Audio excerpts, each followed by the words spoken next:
اعوذ باللہ من الشیطان الرجیم بسم اللہ الرحمن الرحیم اولا یعلمون ان اللہ یعلم ما یسرون وما یعلنون،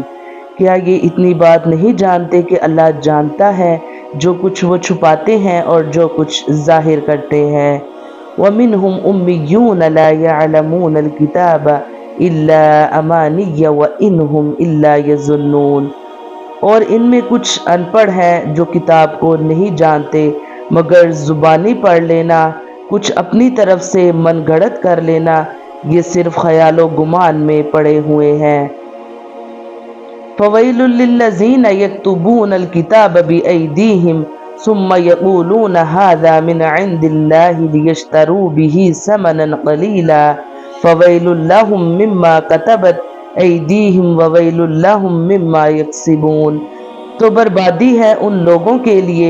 جو اپنے ہاتھوں سے کتاب لکھتے ہیں پھر کہتے ہیں یہ خدا کی طرف سے ہے کہ اس کے بدلے میں تھوڑی سی قیمت حاصل کر لیں،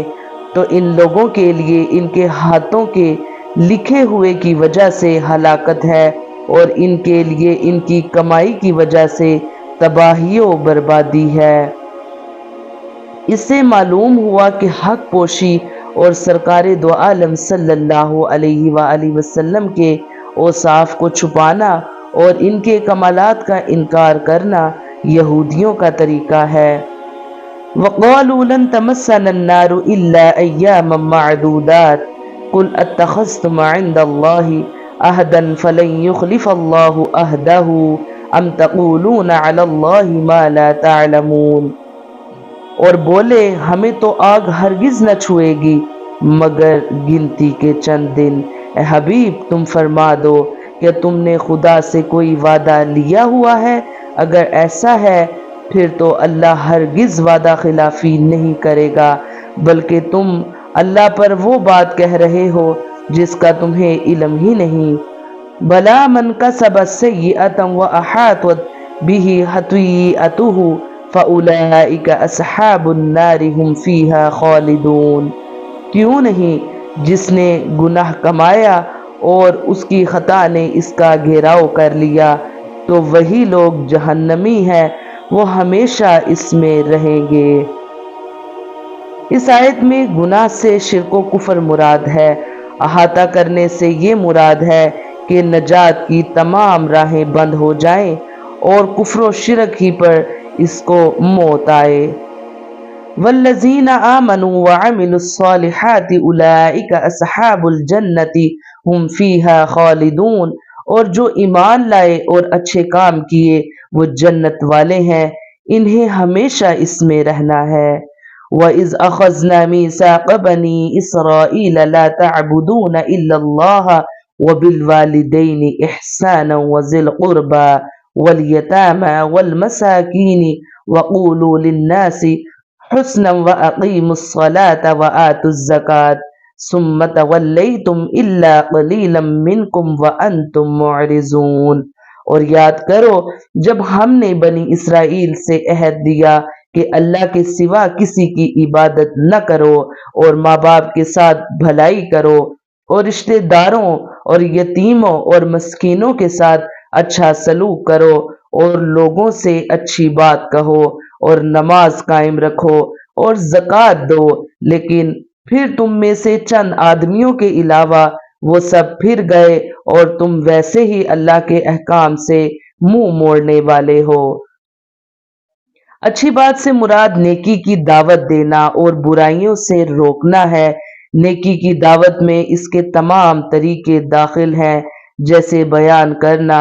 درس دینا، وعظ و نصیحت کرنا وغیرہ۔ اس سے معلوم ہوا ہے کہ بنی اسرائیل کی عادت ہی اللہ تعالیٰ کے احکام سے اعراض کرنا اور اس کے عہد سے پھر جانا ہے۔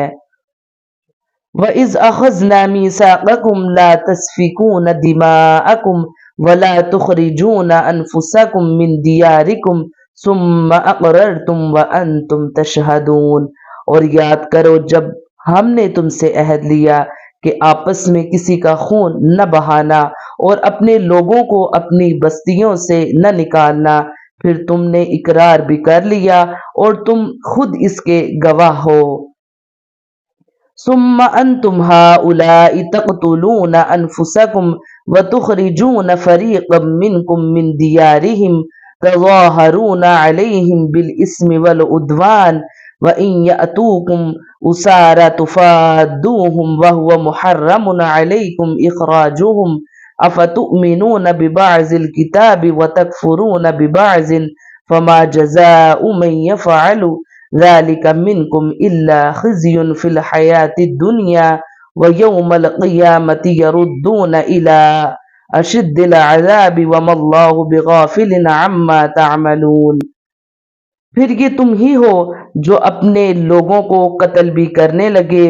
اور اپنے میں سے ایک گروہ کو ان کے وطن سے بھی نکالنے لگے۔ تم ان کے خلاف گناہ و زیادتی کے کاموں میں بھی مدد کرتے ہو، اور اگر وہی لوگ قیدی ہو کر تمہارے پاس آئیں تو تم معاوضہ دے کر انہیں چھڑا لیتے ہو، حالانکہ تمہارے اوپر تو ان کا نکالنا ہی حرام ہے۔ تو کیا تم اللہ کے بعض احکامات کو مانتے ہو اور بعض سے انکار کرتے ہو؟ تو جو تم میں ایسا کرے اس کا بدلہ دینوی زندگی میں ذلت و رسوائی کے سوا اور کیا ہے، اور قیامت کے دن انہیں شدید ترین عذاب کی طرف لوٹایا جائے گا، اور اللہ تمہارے اعمال سے بے خبر نہیں۔ اس آیت سے معلوم ہوا کہ شریعت کے تمام احکام پر ایمان رکھنا ضروری ہے اور تمام ضروری احکام پر عمل کرنا بھی ضروری ہے۔ کوئی شخص کسی وقت بھی شریعت کی پابندی سے آزاد نہیں ہو سکتا، اور خود کو طریقت کا نام لے کر یا کسی بھی طریقے سے شریعت سے آزاد کہنے والے کافر ہیں۔ اولئک الذین اشتروا الحیاۃ الدنیا بالآخرۃ فلا یخفف عنہم العذاب ولا هم ینصرون۔ یہی وہ لوگ ہیں جنہوں نے آخرت کے بدلے دنیا کی زندگی خرید لی، تو ان سے نہ تو عذاب ہلکا کیا جائے گا اور نہ ہی ان کی مدد کی جائے گی۔